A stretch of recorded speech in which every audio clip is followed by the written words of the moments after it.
Ed Mowe, head groundsman at Leicester Tigers, has experienced groundsmanship in all its shapes and sizes.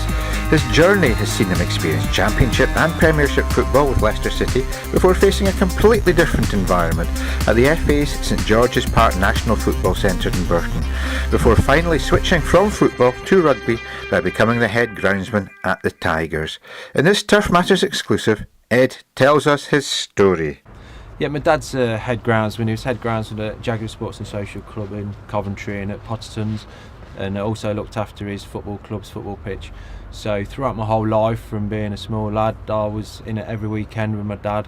That is looking after his football pitches, his rugby pitches, bowling greens, and I just loved it working out there with him in the summer. A bit harder in the winter, but I didn't go out as often in the winter them days. But I just fell in love with the whole industry. And the opportunity came up to work with my dad at Jaguars Sports and Social Club in Coventry after I finished my studies, and I took it, and I was his assistant for 2 years. I learnt more about the role, the industry, and then I progressed on to work for Leicester.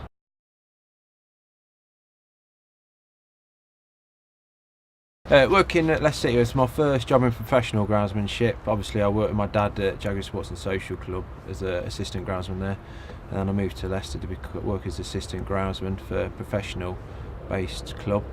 It's totally different sports and social club, but it's such a fantastic environment to work in. When I started at Leicester, I was an assistant groundsman. I then progressed to become deputy head groundsman, so I was there for 5 years until we moved to the new stadium, looking after Beaver Drive and also Filbert Street. It was just your routine mowing, fertilising, aeration, watering.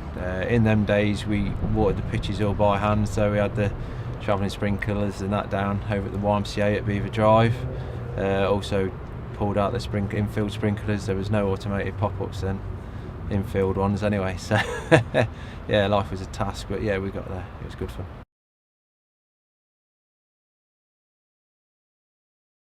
Life at the club at that period, it was a bit of a down point, downtime, but the people, the staff that remained, we all clubbed together and we kind of strode through it really. We had to work our way through adversity and we came out the other side.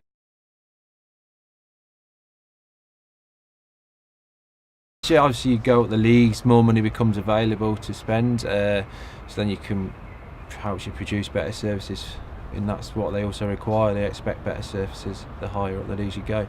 But League One, it was good fun. We had a great time in League One.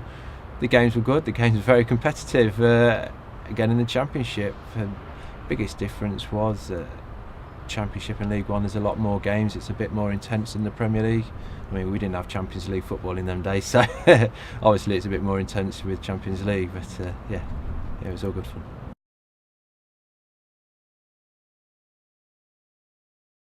Amazing to pick up that award. We've been nominated 3 previous years, so on the fourth nomination we finally managed to win Groundsman of the Year. I mean, it was a great team effort by myself, Simon, Andy, all the other ground staff down at Leicester. Definitely gets you recognised by people out there in the industry. I think you go to places and they all know your name, they say hello and I think you're doing a great job and that, so it's encouraging. It's really nice to know.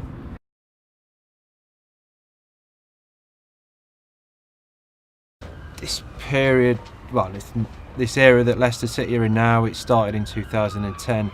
And you could see soon as the ties came in what they wanted to achieve, and what they put into the club was great. We'd never seen it before, and we was just touching the water. I mean, they've gone on and invested millions and millions since I was there, which is great to see, and it's been brilliant for the football club, and they've had the results.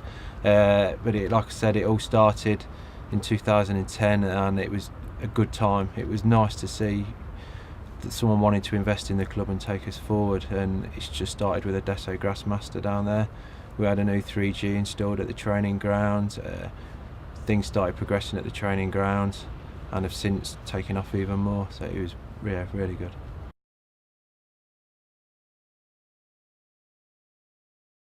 Sven was an amazing bloke, such a nice person, and I think one of his favourite phrases, he'd come out and he'll say, "Very good." So yeah, he was really impressive. And Sven was a manager. We was out there rolling the frost covers off the pitches down at Beaver Drive in the winter, and he'd be out there helping us. So, an ex-England manager helping us pull the frost sheets on and off. It's just unbelievable.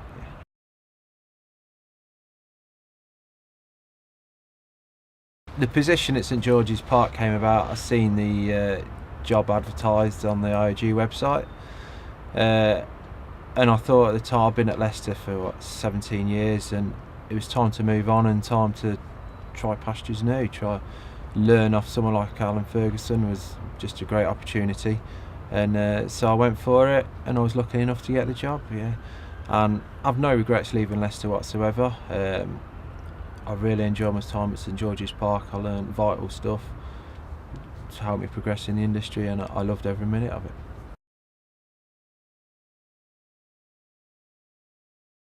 Working at Leicester City, it was more of a familiar environment. You were more close knit, working with alongside all the different teams. Obviously, you're working together to achieve one goal for the first team, to achieve success. And then there at St George's Park, you've got numerous teams, male and female, disability teams as well. They're not there all the time, so they come in and go in quite a lot. You're doing a lot of work preparing all the pitches for clients to come and use the services. So yeah, it's good. It's different, but it's similar, but it's different. It's good. It's a high pressure, like being in the Premiership, Championship, but it's a different pressure because you're having the pressures for trying to provide for your national team. I mean, trying to provide a surface for Wayne Rooney, Jamie Vardy to play on. It's just, yeah, the pressure's there because you want your national team. It's gone up a level. We were at home at St George's Park being the support backup team, while the other lads were away in France looking after the pitches. We were making sure everything ticked over in England for all the other national teams.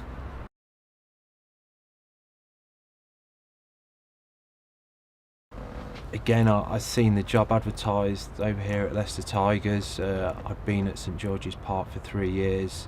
I learnt a lot of stuff there from Alan Ferguson and the lads. And it was too good an opportunity to turn down. I had to apply for it.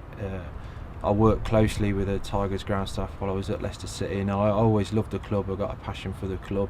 I used to play rugby when I was a kid, and I just knew I could go there and make a difference at Leicester Tigers. And luckily enough, I applied for it, and I was fortunate enough to get the job. And I'm just ecstatic about it.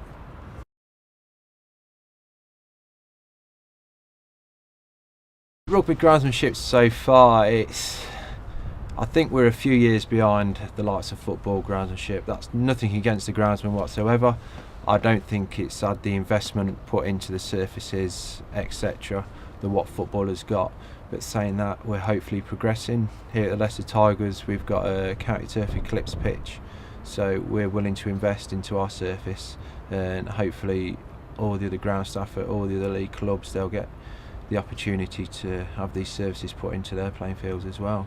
So Wayne Billing over at Northampton Saints, he's come from Tottenham Hotspur, so he's doing a great job over there. So hopefully we can raise the profile of rugby groundsmanship and get us to a similar level to what the football lads are doing.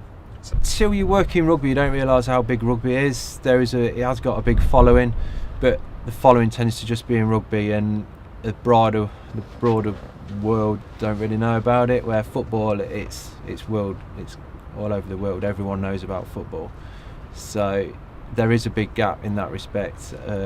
I'd hope so. I'd hope that it'd broaden. Hopefully, the work that we're able to do and get shown on the world stage or on the club stage, it should get more people interested in it.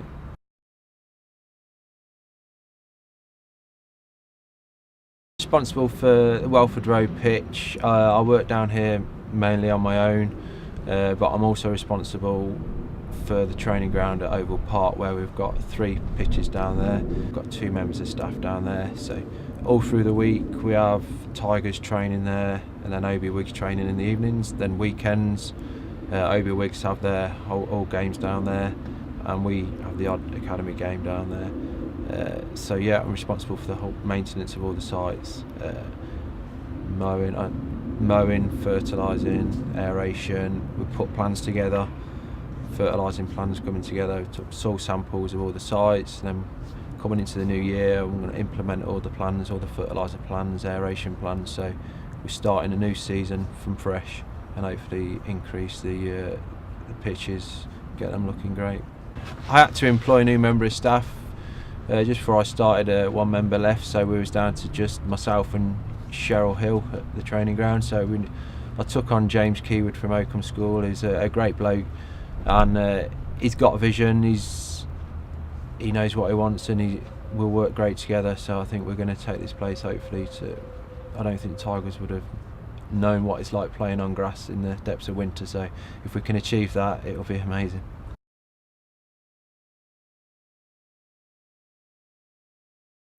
I think that's the amazing thing about groundsmanship. Everyone's there to help people. Just ask, people will be willing to help you.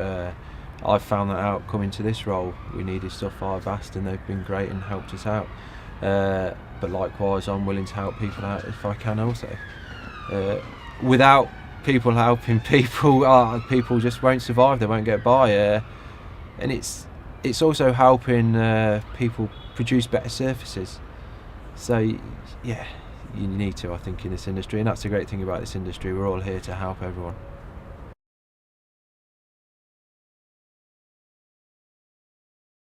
Well, hopefully the future holds I'll be the groundsman of championship winning club again. Hopefully we're going to win the championship this year, but no, we want to take Leicester Tigers, just constantly improve the place, constantly improve the pitch, the surroundings, improve it down at Oval Park again.